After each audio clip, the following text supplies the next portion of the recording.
तिच्या काळजाच्या चुकलेल्या ठोक्यानं तिच्या छातीतली धडधड कमालीची वाढली.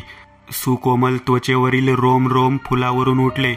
तिला प्रकर्षानं वाटलं की असंच धावत जावं आणि त्याच्या भरदार बाहुपाशात आपला अनुपम सौंदर्य लाभलेला प्रणयोत्सुक देह समर्पित करावा. तिला तो कोण, कुठला, काहीच माहीत नव्हते. तिला तो जसा आहे तसाच पूर्णपणे आवडला होता. आता तो फक्त आपला आणि आपणही फक्त त्याचेच झालो असल्याचं तिनं ठाम ठरवून टाकलं. बसवण्णाचं मात्र तिच्याकडं लक्षच नव्हतं. चित्रा उतावीळ होऊन आपण त्याच्या नजरेला पडावं म्हणून त्याच्या नजरेच्या टप्प्यात राहण्यासाठी उगीच जीवाचा आटापिटा करत इकडून तिकडे तिकडून इकडे करू लागली आणि त्याचे लक्ष वेधण्यासाठी आजूबाजूच्या इतर लोकांची तमा न बाळगता विचित्र इशारे आणि अशोभनीय चाळे करू लागली. पण या साऱ्या घटनेकडे रेवन्ना पोतराजाचे बारकाईने लक्ष होते. तो चित्राच्या नजरेआड राहून तिचे निरीक्षण करत होता. काही वेळानंतर मात्र चित्राच्या प्रयत्नांना यश आले आणि बसवण्णाने तिच्याकडे पाहिले. ती लाजून चूर झाली. तिचे काळीज थाड थाड उडू लागले. तिला वाटलं आता तो आपल्या सौंदर्याने इतरांसारखा घायाळ होईल आणि आपल्याकडे पापणी देखील न हलवता एकटक पाहत राहील. पण तसं घडलं नाही. दुसऱ्याच क्षणी बसवण्णाने आपली नजर दुसरीकडे वळवली. चित्रा मनातल्या मनात थोडी खजील झाली, पण तिला आता बसवण्णाच्या अस्तित्वाची लागण झाली होती. तिला त्याच्याशिवाय दुसरे काहीच दिसत नव्हते. बसवण्णाने तिच्या दैदिप्यमान सौंदर्याकडे केलेले दुर्लक्ष म्हणजे पूर्ण पुरुषांमध्ये असलेला अपराई गुणच होता, असे गणित तिच्या प्रगल्भ बुद्धीने मांडले आणि त्यामुळे तो तिला अधिकच आवडू लागला. मैत्रिणीच्या गलबल्यात व कलकलाटात तिला नाईलाजाने क्षण मात्र बसवण्णावरची आपली नजर हटवावी लागली. मात्र तेवढ्यात बसवण्णा गर्दीत दिसेनासा झाला. हुरहुरते काळीज घेऊन मैत्रिणीसोबत ती जत्रेत फिरत असताना तिची नजर संध्याकाळपर्यंत फक्त त्याला शोधत होती. पण बसवण्णा पुन्हा तिच्या नजरेस पडला नाही. बरोबर असणाऱ्या मैत्रिणीच्या ते लक्षात यायला वेळ लागला नाही. तिने त्यावरून चित्राची थट्टा करायला सुरुवात केली. तिच्याकडूनच चित्राला त्याचे नाव बसवण्णा आहे हे समजले. हुरहुर लावणारे काळीज कसे तरी आवरत तिने सांजा होत असताना ती आपल्या वाड्यावर पोहोचली. 2 दिवस तसेच गेले. सकाळ, दुपार, संध्याकाळ आणि रात्र केवळ बसवण्णाच तिच्या काळजात घर करून बसला होता. तिला ना भूक लागत होती ना तहान. कशातच तिचे लक्ष लागत नव्हते. अंथरुणावर तळमळत पडत बसवण्णा बरोबर आपली भेट कोण घडवून देईल? तो आपल्या प्रेमाला प्रतिसाद देईल का? त्याच्याबरोबर आपला विवाह होईल का?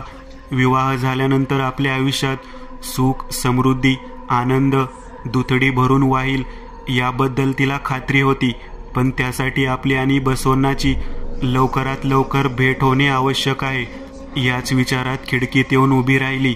खालून रेवन्ना पोतराज चालला होता. तो शोधक नजरेने वाड्याकडेच पाहत होता. त्याची नजर खिडकीत उभ्या असलेल्या चित्रावर पडली. त्याची चाल एकदम धीमी झाली. तो सारखा वर मान वळून तिच्याकडेच पाहू लागला. वाड्याच्या मुख्य प्रवेशद्वाराजवळ आल्यानंतर तो थबकला.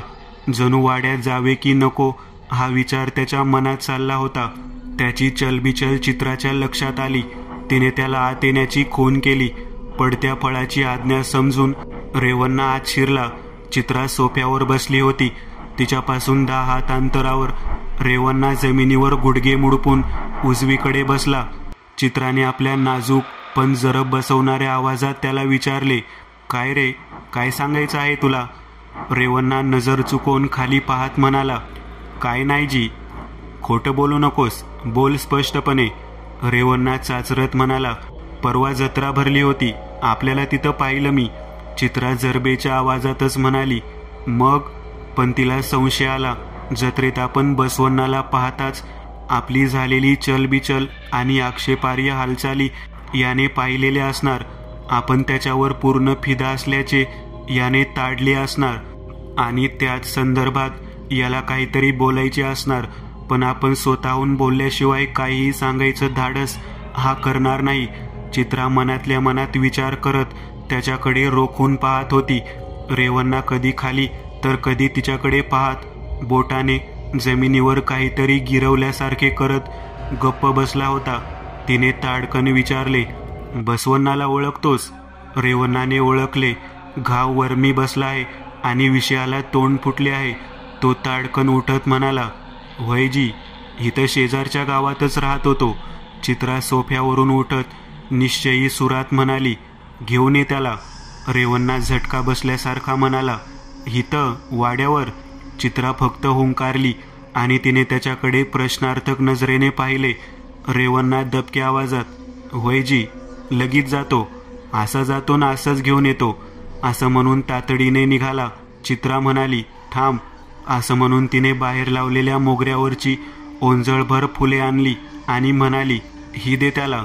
रेवण्णा मोठ्या कष्टाने हसू आवरत निघाला. चित्रा काहीतरी आठवल्यासारखी पुन्हा म्हणाली, थांब. तिने पर्समधून 100 रुपयाची नोट काढून त्याला दिली आणि म्हणाली, ही तुला. रेवण्णा खुश झाला आणि जवळजवळ धावतच निघाला.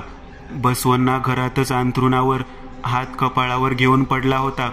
जत्रेत चित्राला पाहिल्यापासून ती त्याच्या डोक्यातून जात नव्हती. फार पूर्वी तो लहान असताना साधूने सांगितलेले त्याचे भविष्य आठवून आपल्या आयुष्यात येणारी ती स्त्री हीच असेल असे त्याला प्रकर्षाने वाटत होते. तोही तिच्या रूपावर भाळला होता. इतकी दैदिप्यमान सुंदर देखणी स्त्री त्याने त्याच्या आयुष्यात पाहिली नव्हती. जत्रेत ती सुद्धा त्याला पाहताच कशी देहभान हरपली होती आणि आजूबाजूचे लोक विसरून विक्षिप्त चाळे करून आपले ध्यान आकर्षित करण्याची कशी जीवापाड खटपट करीत होती हेही त्याने ओळखले होते. मात्र तिच्या समोर जाऊन तिच्याशी बोलण्याचे तर सोडाच, तिच्या नजरेला नजर देण्याचे धाडस देखील त्याला झाले नव्हते. पण आता त्याला तिच्याशिवाय दुसरा कशाचाही विचार येत नव्हता. पण ती कोण, कुठली, तिचे नाव काय, तिचे खानदान, घरदार, परिस्थिती याबद्दल त्याला काहीच माहीत नव्हते. ती माहिती कुणाकडून मिळेल याचा तो विचार करत होता. आणि अचानक त्याला रेवण्णा पोतराज आठवला. तो या गावाच्या पंचक्रोशीत वारंवार येरझारा घालतो हे त्याला माहीत होते. त्यामुळे त्याला नक्कीच त्या स्त्रीचा ठाव ठिकाणा आणि इतर माहिती असणार हे ध्यानात येताच बसवण्णा ताडकन उठला आणि अंगणात आला. त्या क्षणी रेवण्णा पोतराजच धापा टाकत त्याच्या समोर उभा टाकला. बसवण्णा अवाक झाला. आपण ज्याचा विचार करत होतो तोच त्याच क्षणी आपल्या समोर यावा ह्या नियतीने रचलेला योगायोगच आहे असे त्याला वाटले. बसवण्णाला काय बोलावे आणि काय नाही असे झाले. पण तेवढ्यात रेवण्णाच काहीतरी गुपित सांगावे तसे त्याच्या कानात बोलला, नमस्कार मालक. बरं झालं आपण भेटलात. आपल्याला लगेच निघावं लागेल. बसवण्णा प्रश्नार्थक मुद्रेने त्याच्याकडे पाहू लागला. रेवण्णा पुढे म्हणाला, मोठ्या मालकीनबाईंनी आपल्याला बोलावलं आहे. त्या हो, ज्यांना आपण जत्रेत पाहिलं होतं. बसवण्णा क्षणमात्र डोळे मिटून शांत राहिला आणि पुढच्याच क्षणी म्हणाला, चल. दोघेही लगबगीने निघाले आणि थोड्याच वेळात वाड्याजवळ पोहोचले. वाड्यात चित्रा वाटच पाहत होती.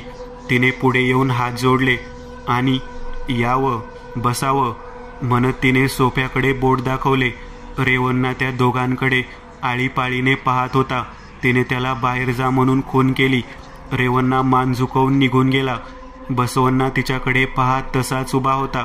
ती हसून त्याला पुन्हा म्हणाली, बसावं. बसवण्णा दिगमूढ होऊन बसला. घरातल्या कामवाल्या बाईने पाण्याचा तांब्या आणून ठेवला व ती निघून गेली. बसवण्णाने पाण्याचा घोट घेतला व तो चित्राच्या रूपाने घायाळ होऊन मूकपणे बसून राहिला. चित्रा पण त्याच्या पुरुषी देखणेपणाकडे भान हरपून पाहत राहिली. घरात कामवाल्या बाईच्या हातून भांडे पडल्यामुळे खणखणाट झाला आणि दोघेही भानावर आले. चित्रा अंतर राखून सोफ्यावर बसत त्याला म्हणाली, मला अंतर्मनातून असे जाणवत आहे की आपला जन्मजन्मांतरीचा अनुबंध आहे. इतके दिवस नियतीच्या फेऱ्यामुळे मी आपल्यापासून विभक्त राहिले. मात्र आता एकत्र होण्याची वेळ आली आहे. याबद्दल आपण देखील सहमत असावे अशी माझी इच्छा आहे. बसवण्णा तिच्याकडे प्रेम कटाक्ष टाकत म्हणाला, मी पण ह्याच क्षणाची आतुरतेने वाट पाहत आहे. चित्रा गंभीर मुद्रेने म्हणाली, पण मला एक शाप आहे. बसवण्णा तिचे बोलणे तोडत मध्येच म्हणाला, ते मला माहीत आहे. जे विधिलिखित आहे ते आपण टाळू शकत नाही. आणि बसवण्णा उठला. उठता उठता त्याची नजर समोर लावलेल्या तसबिरीकडे गेली. त्या तसबिरीला हार घातला होता. बसवण्णाच्या मेंदूत हालचाल झाली. ही व्यक्ती, हिला आपण पाहिले आहे, पण कुठे? त्याच्या काहीच ध्यानात येईना. तो जवळ जाऊन त्या तसबिरीचे बारकाईने निरीक्षण करू लागला. त्या तसबिरीतल्या माणसाच्या डाव्या डोळ्याच्या वर कानाच्या बाजूला एक त्रिकोणाकृती चामखीळ होती. ते पाहताच बसवण्णा बेभान झाला. त्याने मोठ्या आवाजात ओरडून विचारले, हा कोण? चित्रा थोडी दचकली आणि म्हणाली, माझे वडील होते, ते वारलेत 6 महिन्यापूर्वी. बसवण्णाला साधूचे ते शब्द आठवले, कारण कधी कधी सुरी मानेपर्यंत पोचण्यापूर्वीच पक्षाचा अंत झालेला असतो. बसवण्णा मूक झाला. तो चित्राला काहीच बोलला नाही. मात्र त्याने तिचा विवाह प्रस्ताव मान्य केला आणि थोड्या दिवसातच अत्यंत साध्या पद्धतीने त्यांचा विवाह पार पडला. बाकीचे सारे रीतिरिवाज पार पडल्यानंतर बसवण्णा आणि चित्रा एकत्र बसून गप्पा गोष्टी हास्यविनोद करू लागले. चित्राने बोलता बोलता एक काकडी चिरून अर्धी त्याला दिली आणि अर्धी आपण घेतली. बसवण्णाने घास खाताच थू करून तो थुंकून टाकला. चित्राने हसत हसत दुसरी काकडी चिरली. ती मात्र कडू नव्हती. ती चवीने खात बसवण्णा म्हणाला, तुझी माझी भेट नियतीने अखेर घडवून आणली. काळाचा महिमा अगाध आहे. चित्रा गंभीर होत म्हणाली, काळच तर डोळे नसून सर्व पाहत असतो. विश्वात घडत असलेले कोणतेही कृत्य त्याच्या नजरेतून सुटत नाही. बसवण्णा तिच्याकडे पाहत म्हणाला, तुझी माझी भेट होण्यापूर्वी मी एकटाच अंगणात रात्रीच्या वेळी आकाशातले ग्रहतारे बघत भविष्याची चित्र रंगवीत गडद अंधारात बराच वेळ रमून जायचो. चित्रा हसून म्हणाली, अंधार पडला की आकाशात बिनतेलाचे दिवे लागतात, मग गडद अंधार होईलच कसा? बसवण्णा तिच्याकडे पाहत म्हणाला, तुझे रूप जितके सुंदर आहे तितकीच तू ज्ञानी, हुशार आणि प्रगल्भ विचारांची आहेस. तुझ्याशी विवाह करून मी या जगातला सर्वात जास्त समाधानी, नशीबवान ठरलो आहे. आपल्याला जोडणारे जीवनाचे धागे तोडण्याची कुणाला म्हणजे अगदी काळालाही बुद्धी होऊ नये. चित्रा त्याच्याकडे पाहत म्हणाली, जीवन असेच असते. ते कुऱ्हाडीने तोडता येत नाही. धारधार शस्त्राने कापले तरी लगेच जुळून येते. अतिविशाल जागा सुद्धा त्याला पुरत नाही. मात्र सुईच्या आग्रा इतक्या जागेतून पसार होते. बसवण्णा विचाराधीन झाला. तिच्या कूट बोलण्याचा अर्थ तो काढू शकला नाही. त्याने तिला विचारले, म्हणजे? चित्रा हसली आणि तिने पाण्याचा पेला भरून त्याच्या पुढे धरला. बसवण्णाने ते पाणी प्राशन केले आणि उत्तराच्या आशेने तिच्याकडे पाहिले. चित्रा काहीच बोलली नाही. तेव्हा बसवण्णा जाणीवपूर्वक तिला म्हणाला, तू आता जे बोललीस त्याचा अर्थ काय? चित्रा हसतच म्हणाली, अर्थच तर आता तुम्हाला दिला होता, तो तुम्ही पिऊन टाकला. बसवण्णा आपण आता पाणी पिलो म्हणजे उत्तर पाणी हे समजून आकलन झाल्यामुळे समाधानाने तिला म्हणाला, उत्तर पाणी आहे तर? चित्रा पुन्हा कूट हसत म्हणाली, उत्तर पाणी नाही. बसवण्णा प्रश्नार्थक मुद्रेने तिला न्याहाळत म्हणाला, मग उत्तर काय आहे? चित्राने एका दिशेला बोट दाखवले आणि म्हणाली, उत्तर इकडे आहे. बसवण्णा तिच्या हुशारीने आणि वाक्चातुर्याने थक्क झाला. चित्रा त्याचा हात धरून त्याला उठवत म्हणाली, उठा आता, आज आपली एकत्र येण्याची पहिली रात्र आहे, पण त्यापूर्वी आपल्याला एका ठिकाणी जायचे आहे.